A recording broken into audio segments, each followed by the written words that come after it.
बिस्मिल्लाहिर्रहमानिर्रहीम। नाज़रीन कराम, अस्सलाम वालेकुम। उम्मीद है आप सब खैरियत से होंगे। इस वक्त मैं आपका बहुत ज़्यादा वक्त नहीं लूँगा, लेकिन बहुत ही अहम मौजू पे बात करने के लिए हाज़िर हुआ हूँ। ये मसला है कौमी सलामती का, और इसमें हर शख्स की ज़िम्मेदारी है कि वो इस पे बात करे। जी हाँ, मैं इशारा कर रहा हूँ अमरीकी सदर जो बाइडन की उस बात का जो उन्होंने कही है कि Pakistan is the most dangerous country in the world. उन्होंने साथ में परहैप्स का लफ्ज़ इस्तेमाल करके अपनी जान छुड़ाने की कोशिश की, और इशारा उनका हमारे जौहरी हथियारों की तरफ है। ये बड़ी बदकिस्मती की बात है कि एक तरफ तो मौजूदा हुकूमत अमरीका से अपने ताल्लुकात उस्तवार कर रही है, और दूसरी तरफ अमरीकी सदर इतनी गैर जिम्मेदाराना स्टेटमेंट दे रहे हैं। गैर जिम्मेदारा इसलिए कि पाकिस्तान के जौहरी हथियारों को महफूज बनाने के लिए पाकिस्तान ने जितना काम किया है और आलमी इदारों ने उसको जितना रिकग्नाइज़ किया है, वो अब तारीख़ का हिस्सा है, और एकेडेमिया उसको बहुत ज़्यादा स्टडी कर चुकी है और इस पे बहुत बहस हो चुकी है। अल्हम्दुलिल्लाह हमारे जौहरी हथियार इंतहाई महफूज हाथों में हैं, और कई बार इसका इयादा आलमी तंजीमें कर चुकी हैं।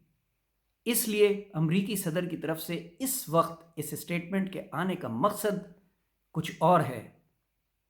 क्या वो ये जाहिर करना चाहते हैं कि पाकिस्तान अपनी कमज़ोर मईशत के साथ अपने जौहरी हथियारों की हिफाजत नहीं कर सकता?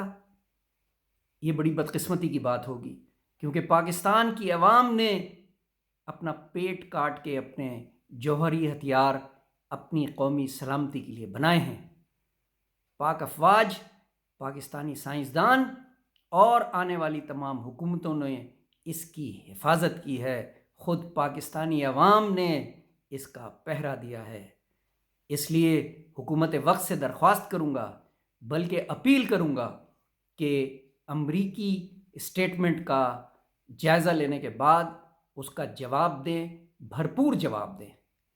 हमारी वजारत ख़ारजा तो यकीनन इसका जवाब देगी, वजारत दिफा को भी देना चाहिए, हुकूमत वक्त के तमाम अहलकारों को इसका जवाब देना चाहिए, एकेडेमिया में इस पर डिस्कशन होनी चाहिए, और एक मुदल्लिल जवाब अमरीकी सदर को जाना चाहिए, ताकि उन्हें इस चीज़ का एहसास हो सके कि पाकिस्तानी कौम अपनी कौमी सलामती पे और अपनी वैल्यूज़ पे कंप्रोमाइज़ नहीं करेगी, ख्वाह कुछ भी हो। बहुत शुक्रिया। अल्लाह हाफ़िज़।